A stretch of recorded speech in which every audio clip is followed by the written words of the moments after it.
It's my pleasure to welcome Dr. Vibhuti Jha, who is Executive Director in Nalanda International, USA. In 1991, he worked in leadership role with the American Express Bank to build and develop Indo-US business relationships.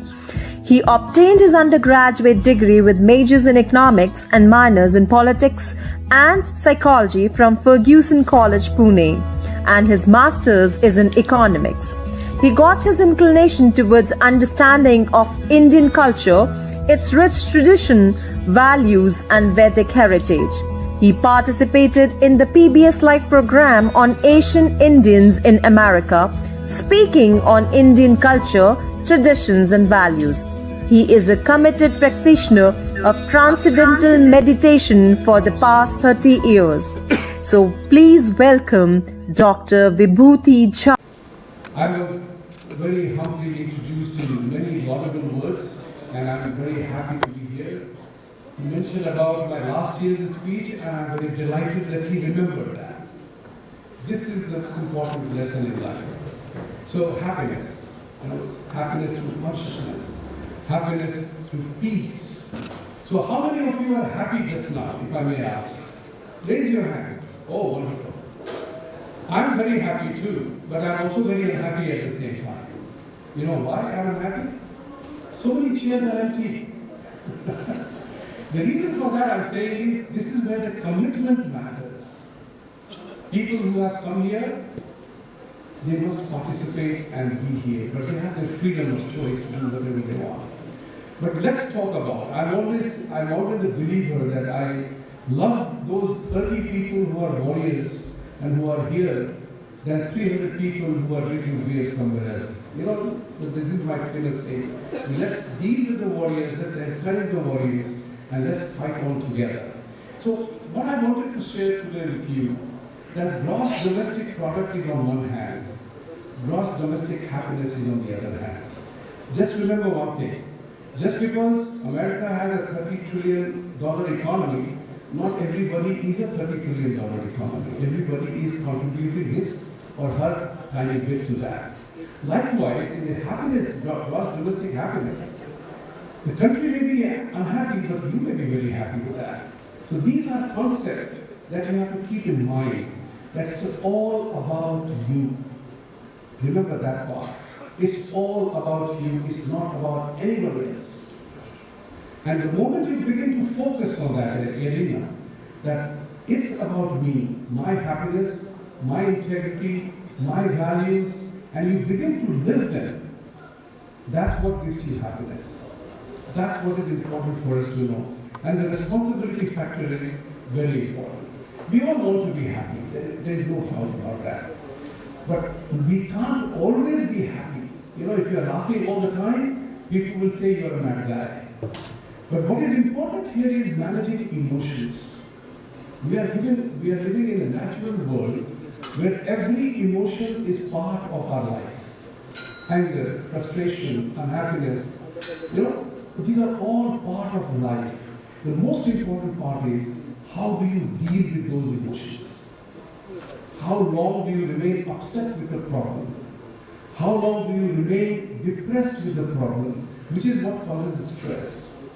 So the most important part for all of us individually is, and I have been through that process being on that side of the aisle, because you have to deal with yourself, within yourself.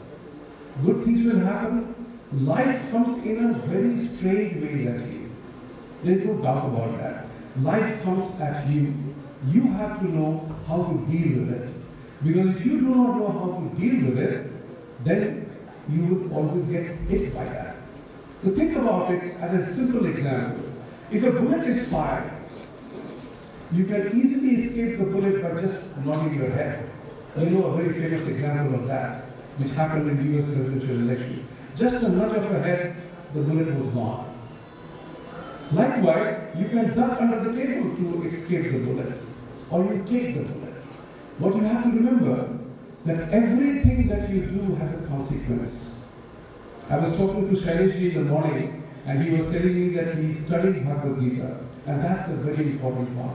I urge all of you to retain happiness or understanding you must study Bhagavad Gita. But that's where the lessons of life are all given to you. And I experienced that myself. There was a moment in time for myself when I was totally destroyed. I was cheated in business, cheated by friends, and I felt my life was over. Because you cannot acknowledge or accept that somebody you trusted implicitly cheated you. And I was totally crestfallen. And then I talked to my mentor, and I said to him that I'm really low down in my life. And then he said, open chapter 2 of Bhagavad Gita, read Shlok 3. And I'm telling you that yesterday when the group has prepared a book, Rajeshji and Vikrantji and Avanti wrote the book, chapter 2, which has been released. First thing I did was went to Shlok 3. You know why? I went back in recollection. That's what my mentor told me. That Vibhuti, becoming important and helpless is not part of your persona. You have to rise and you have to confront yourself.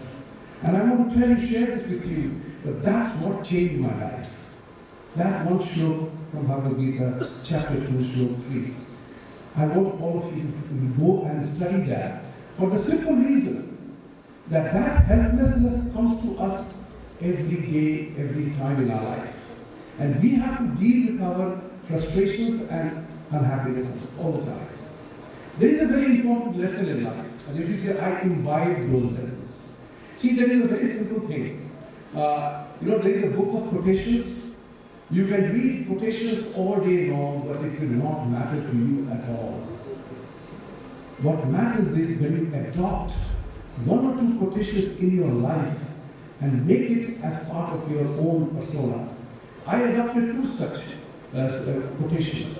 One was by Albert Einstein, where he said that any intelligent fool can complicate a simple problem. It takes courage to move in the other direction. So we all have problems. Nobody is free from problems. We all will have problems. The question is, how do you break it down and create a solution out of that? This is important. I have got practices all my life. In my management practices, I do that. I will come to another element of that. The second one was, I think the quote is attributed to Swami Vivekananda, who, when he was asked to define poison, think about how long ago it was. And he said, anything in excess. Just 3 words. Anything in excess. So think about it from that point of view. Love in excess becomes possessiveness. Confidence in excess becomes arrogance. I'll just give you 2 examples.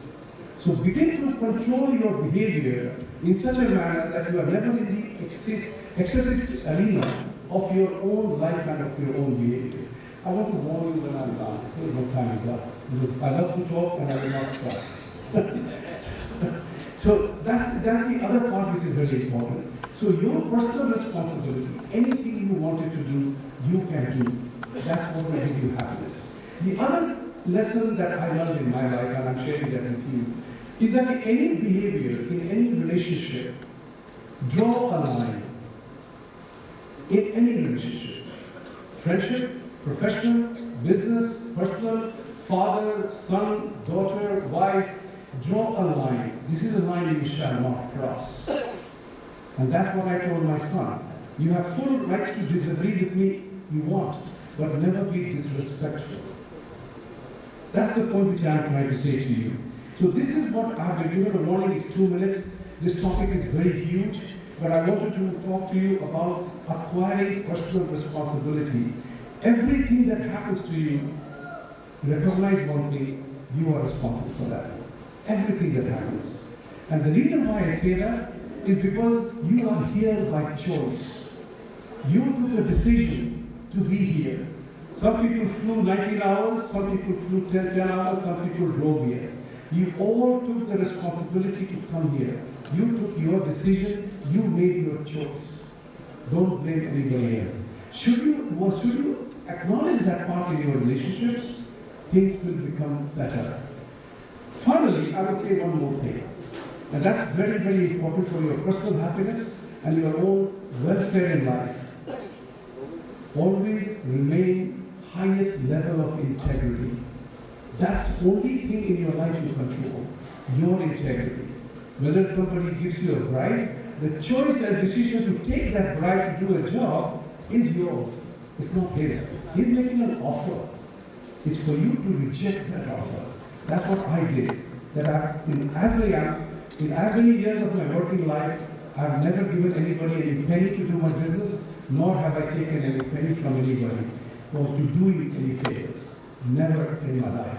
And that's what makes me full of pride. That you are here dealing with a man who has never taken money, nor did I fall victim to that temptation. This is what is important. And last word, this is what you have to remember all the time. And that is why yoga, meditation, and pranayama helps you a lot. And that is, everything that you do, you are responsible for the consequences of that. So if a professor tells me something, what the next level of communication and conversation will be 100% dependent upon my response to that. Pay attention to that. Your response is responsible for the next stage of conversation. And therefore, the words you use in your conversation will set the relationship and the conversation going forward. This is something you must practice and learn. Think for a nanosecond that whatever am I going to say, is that the best that I can say in that moment? And that's what will make you control, manage your own emotions better. Things will happen. Wrong things happen, bad things happen, mistakes happen all the time. But what is important is your response to that. So for those purposes, you need to study Mahabharata and Ramayana.